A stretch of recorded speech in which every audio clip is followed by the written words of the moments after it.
Warm weather is on its way, and that means it's time to cast out your lines. John Arway, the Executive Director of the Pennsylvania Fish and Boat Commission, on this edition of For the Record. The Commonwealth's attorneys and I have concluded that the NCAA sanctions were overreaching and unlawful. Someone's got to develop a product that you and I, as a consumer, are going to want to buy. Our country needs a comprehensive energy plan. Welcome to this edition of For the Record. Spring is in the air, and for that, it means the opening of trout season. And for that, we bring in John Arway, the Executive Director of the Pennsylvania Fish and Boat Commission. John, thanks so much for being here. Thanks, Andrew. Appreciate the invitation to come. Now, the general consensus among the public would be the executive director or a commissioner of a state agency would be a political appointee, but that's not the case with you. You actually know what you're talking about in this field because you've been a scientist and been at the commission for over 35 years. I have, Andrew. I'm a fish biologist by training. You never give up your degrees, so I take those into the director position. But now I get to be involved in the public policy decisions that our board makes. We have a board of 10 commissioners that are my bosses, and they make decisions about the policy direction the commission goes in, and it's up to me to direct staff to go in that direction. A lot would say you're the spokespeople for the people, for members of organizations such as Ducks Unlimited or Trout Unlimited and things like that. When you go out and you talk to those groups, what's the number one thing that, say, a member of Trout Unlimited would say to you about what needs to be done in the state of Pennsylvania? Well, Trout Unlimited is an advocate for clean water. Actually, I'm a lifetime member in Trout Unlimited, and their basic interest is to make sure our waters stay clean and cold, so that we can support as many trout, wild trout, or improve waters for stocking that we can. And actually, we have 86,000 miles of streams and rivers in Pennsylvania, and that's second most only to Alaska. So we have a quite impressive array of streams that we can work with, and we're a trout state. 70% of our licensed buyers buy a trout stamp, so there's no doubt about it. We're a trout state, so we work quite closely with Trout Unlimited and their members across the entire state. The Susquehanna River, that is one of, if not the main waterway in the state of Pennsylvania. It's always under pressure from people pulling water out of it, putting agricultural runoff into it. Would you say that's the biggest challenge facing the Pennsylvania Fish and Boat Commission these days? Absolutely, and I say that only because when I was a child, we had so many waters to fish, and we've worked throughout the last 40 or 50 years on improving those waters. So I can say that we have more fishable waters today than when I was a child, which is a great improvement over where we've been. The trouble is we've got challenges like the Susquehanna where things have degraded to the point where the fishing isn't as good today as it was before 2005. And that's been a major priority for me and my board, is to try to get a plan to fix the Susquehanna, much like we put together a plan to fix the Chesapeake Bay. A lot of the studies that go into it have to do with smallmouth bass. Is that just a microcosm of what's going on, or would it be inappropriate for me to say, well, trout fishing is good along the Susquehanna, it's just a smallmouth bass problem? Would that be factual or not accurate? It would be. The smaller streams that flow into the Susquehanna that are cold enough that support trout, we haven't seen the kind of effects that we're seeing in the smallmouth bass in the main stem of the river. The section of the river we're talking about is from Sunbury down to the Maryland line and up to Juniata to Newport. Now, we do see disease problems in the North Branch and the West Branch, but they haven't manifested themselves to the point where we're seeing a population decline in the older bass like we have in the middle of the river. Having it listed as an impaired waterway, why hasn't that been done yet? I know that's a goal for you to actually get that listed. Well, I use the analogy of walking in your doctor's office and knowing you're sick, but the doctor says you're not sick, so he doesn't give you a prescription for medication, or he doesn't do any other diagnostic tests to see whether you're sick or not. That's where we are with the Susquehanna. We've took it to DEP and said our bass are sick. They agree our bass are sick, but they really don't have the right formula to say the river's impaired. So right now we have a team of scientists composed of state scientists from Fish and Boat, DEP, the U.S. Geological Survey, the Susquehanna River Basin Commission, and a bunch of university professors that collect data in the basin. We're bringing all our data together along with EPA, who's coordinating this effort, to try to make a decision about whether the river's sick or not. And the important thing is, if we say the river's sick, then we'll put a plan together to fix it. I think a lot of people down in the Chesapeake Bay area would say the Susquehanna River is a sick river right now. How does the problem related to the temperature there relate to the problems that they're facing down in the Chesapeake Bay with the runoff? Actually, it's the same problem, Andrew. It's just, it depends on how you look at it. In the bay, we're concerned primarily about total nutrients, nitrogen and phosphorus, whereas in the river, we're concerned about a component of phosphorus which drives the algal blooms that we see.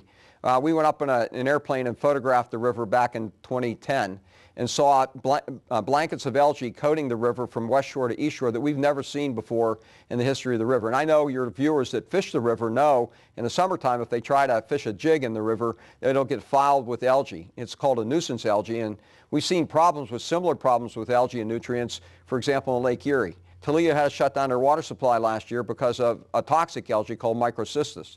And as a result of that, they put together a plan for Lake Erie in 2 years on how to address the nutrient problems of Lake Erie. We had a team of scientists, much like we have for the Susquehanna, get together from Canada and the United States and put that plan together in 2 years. I'm confident that we can do that same thing for the Susquehanna. What are some details of that plan?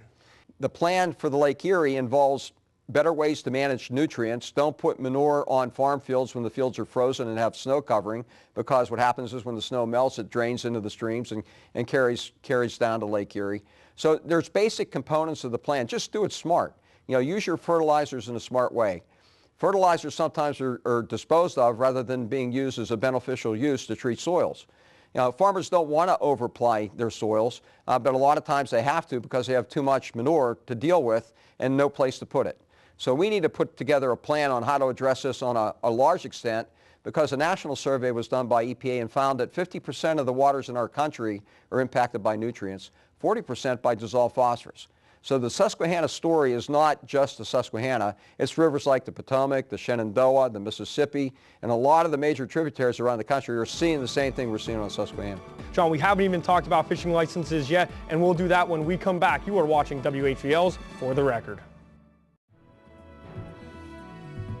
Welcome back to WHVL's For the Record. John Arway, the Executive Director of the Pennsylvania Fish and Boat Commission. We're about to talk licensing in the state for trout, salmon, etc. And John, the license situation in Pennsylvania, for the first time ever this year, there was actually a price reduction in the cost of a license. There was, Andrew, and a lot of people don't believe it, but it's actually true. You know, a lot of people don't believe the government will reduce the price of anything.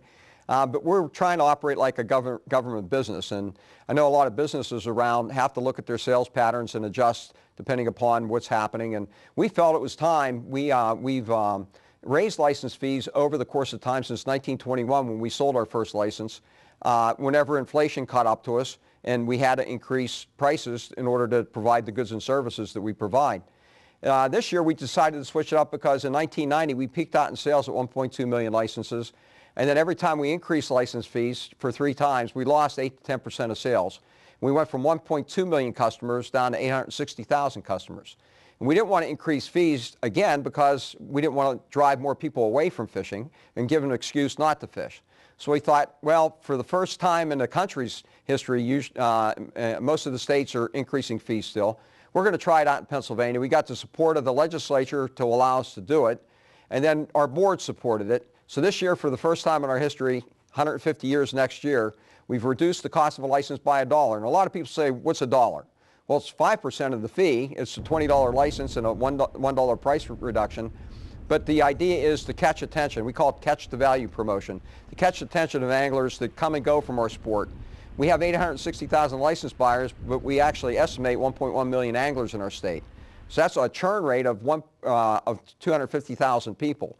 And so the target of this promotion is those 250,000 anglers like you, because you come and go from the sport, you told me, to try to get them to come back to fishing and realize that it's simple, it's easy, it's inexpensive, and it's a great way to enjoy family and friends.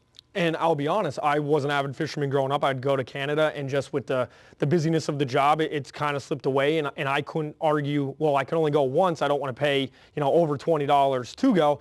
And I wasn't aware of that program until I found out you were going to be a guest on the show and was doing some research. So I do agree with you that people will start to come back as they see this value, and if it stays the same price next year, or maybe even a small reduction or something like that, would be interested in coming back.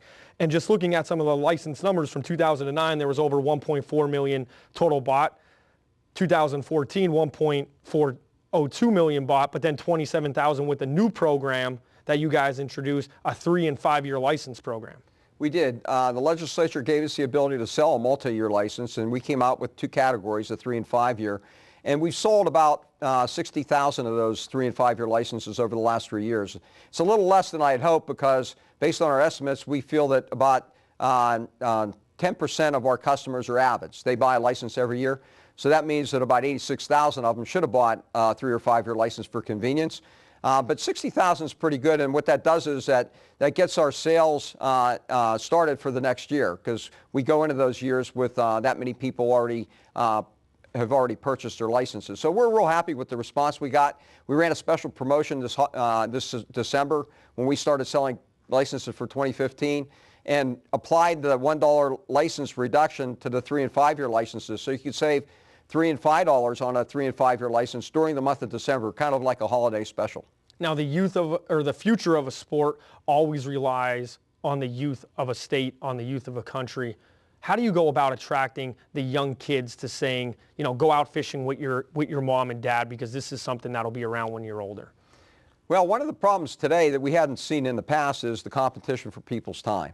That really makes people make decisions about what they're going to do. So one of the things we wanted to do is, traditionally we've been trying to convince adults to take kids fishing, and that really wasn't working. So we created a program to allow kids to take adults fishing. It's called our Youth Mentored Trout Program. we had the statewide event yesterday in the state. We got a tremendous response. 2 weeks prior, we had kids fishing in the southeast region. And just to give you an example, we brought this program, we piloted it in the southeast 2 years ago, and we had about 5,000 kids register for the program. Then we took it statewide last year, and Mother Nature intervened. We had frozen lakes and we couldn't do them. We had special lakes set aside where we had special stockings, and we were going to allow youth and mentors to fish. And they were frozen over, so we had to delay that until mid-May. We only sold or gave away 4,000 free permits across the entire state. Well, this year we opened up all the trout waters that we stock to the youth and their mentors. We had a tremendous response. We had over 14,000 permits or free permits or youth voluntary licenses of kids that participated in the program. So it's growing as the word spreads. I expect it to be even better next year. Speaking of word spreading, I was very impressed with your website. It's so easy to use. It's very user-friendly. Anything and everything's on there, from biology reports of lakes and things like that. But you guys have a new app coming out as well. Actually, it's out. It is out. You can grab it. It's called Fishboat PA. You can get it either on the App Store for iPhones or iPads, or Google Play for Androids. And we're really excited about it. We've been trying to get an app out for about 3 years. And the governor came in and told us he wanted to help us get this app launched before trout season. So we're real excited about it. The #1 place to visit on our website is our stock trout list. They're extremely popular. We get over 1.5 million hits on our stock trout stream list. That's right now available at your fingertips when you're fishing, so you can find out which streams have been stocked, where they've been stocked, what species have been stocked, and then you can actually get directions on how to get there. The same with issuing agents. We've got a mapping feature on the app for our boat access areas. So if you want to know where to launch your boat within a 5, 10, 15, and 50-mile radius of where you are, you can get directions to that boat launch. So we're real excited about it. It's got a bunch of features. Fish identification. If you don't know what the fish is that you caught, you can pull up a silhouette, kind of look at the silhouette and find out what species of fish, and there's some life history information about the fish on the app. So there's a variety of things. You can take a picture of your trophy that you catch, whether it's a 5-inch bluegill caught by your 4-year-old son or grandson or daughter or granddaughter, or a trophy walleye from Lake Erie. You can take a picture and it'll post right on your Facebook site or other social media sites that you visit. John, from what you said about competing with people's times, I agree. And the way to get youth involved is, have those apps to be able to take that picture and instantly share it up on Instagram, put it on Facebook, and things like that. Stay with us. You're watching WHVL's For the Record. We'll close it out with John Arway, PA Executive Director of the Pennsylvania Fish and Boat Commission. Welcome back to WHVL's For the Record. We are talking with John Arway, Executive Director of the Pennsylvania Fish and Boat Commission. And John, wanted to get into some of the grant programs that the Fish and Boat Commission offers, from anything from improving the boating infrastructure in the state to gaining more access along Lake Erie to even a scholarship fund. Do you think enough people know about these grant programs? Probably not, Andrew. Most people identify us with two things: the Great White Fleet, the hatchery trout program that we have, and our we call it the Thin Green Line, our law enforcement program, and don't know a lot about some of the other things that we have. I've actually ran into one of your law enforcement agents one time. Didn't have a life jacket on in a boat when I was younger, but those days are far behind me now. I'm not a rebel anymore. One of the programs that you guys have, the Natural Gas and Water Access Program. If you could explain a little bit about what that is, what that entails, and how it's protecting the waterways. Well, it was a critical decision that we had to make back when deep gas was being explored in our state, and it was being drilled for and both vertically and horizontally around our properties. We only have about 640,000 acres of property in the state. So we're not a big property owner, but the properties that we do own, some of them lie in the natural gas fields. So we knew that if gas companies would drill around our properties, eventually, you know, it's simple physics, gas would migrate from a high pressure zone to a low pressure zone. So if we didn't allow them to drill under our properties, and we're looking at a mile or a mile and a half underneath the surface, that they would eventually be bleeding that gas away and profiting from it. So our board made the decision to allow us to move forward on leasing those properties from gas, but not allow any gas wells to be drilled on our properties themselves. So it's called non-developmental leases.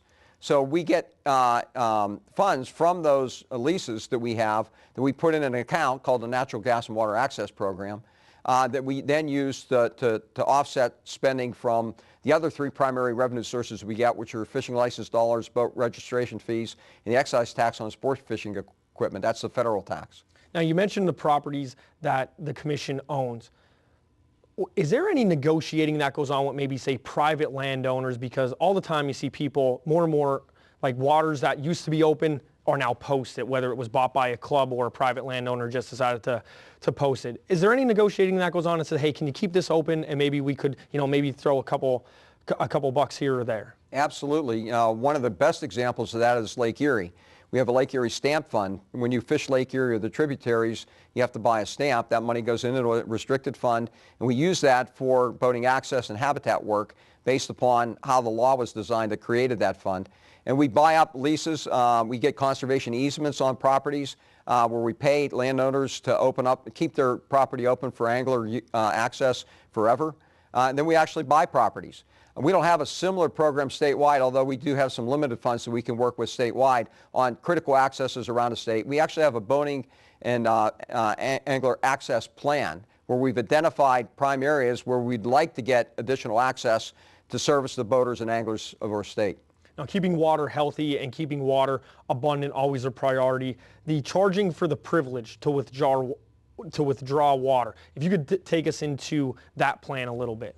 Yeah, I wrote an article early in my tenure as a director called Highway Robbery, and I called it Highway Robbery for a reason. I wanted to catch attention. And the water is common property of all the people. A lot of people in the East don't realize it because we've always had a surplus of water, and we've polluted a lot of our water, but we've always had plenty of water. In the West, it's a different story. Mark Twain probably said it best when he said, whiskey's for drinking, water's for fighting. When you buy your property in the East, they have a different law where you actually buy your water rights when you buy your property. That's not the case in the East. So when somebody withdraws water from our streams, lakes, or rivers and uses it, consumptively uses it especially, and doesn't return it to the stream or river in the same condition they took it, they're taking the property of the people and profiting from it. So I believe that the people should get compensated for that, and the compensation should go into a fund for conservation. And understanding the fish and boats part of conservation, I would argue that it should go back to compensate the fish that we manage for the people to catch. All across the state, we always see bumper stickers, catch and release wild trout. One of the programs that I wanted to bring up, the Wild Brook Trout Enhancement Program, as well as like the Trophy Trout Project as well. Yeah, it's interesting, back when I was a child, 80% of the people that fished for trout kept their catch, and only 20% practiced catch and release. Well, the reverse holds true today. 80% of the anglers catch and release their catch, and only 20% keep their catch. So it's a dramatic change in the way we look at, because it's a sustainable resource, and it can sustain some harvest, but not too much harvest where you're going to damage the quality of fishery. A couple anglers could go up a headwater brook trout stream and catch all the legal brook trout in a day or so. But that's not happening today. We understand the importance of good, healthy fisheries because they really are a barometer of the health of society. Now, one issue that we've talked about here previously on For the Record with Carl Rowe was chronic wasting in deer. The Fish and Boat Commission has their own problems with VHS. That is a Lake Erie problem, but what are you doing to combat that, to making sure it doesn't spread out? Well, just so your viewers know, VHS is viral hemorrhagic septicemia, and it's a disease that we don't want spread around the state. We've never found it in our Lake Erie water, but we continue to test for it because of the compact we have with all the other Great Lake states.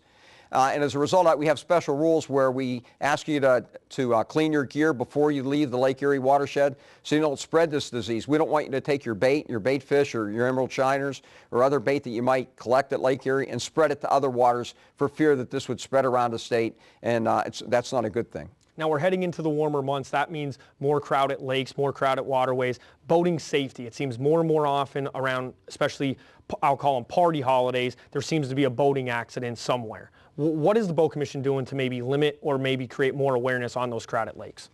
Well, we have a number of programs. The top two priorities for the agency right now, I would say, are boat safety and water pollution. We got our Water Pollution Enforcement Authority in 1909, and we still take that very seriously. Boat safety is relatively, the more people you get on the water, the more likely there is to have accidents. And we have an active BUI program, Boating Under the Influence program, that's analogous to the police's driving under the influence program, because most of our boaters drive their boats to the waters that they fish, and they launch and then they drive home. So we have a program called Operation Dry Water that our law enforcement officers take very seriously. So the message is don't boat and drive.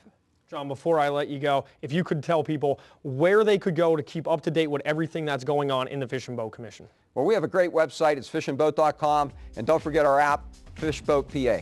John, thanks for being here. You're welcome. And remember, a bad day fishing is a great day. Bad day fishing is better than a good day at work. Yep.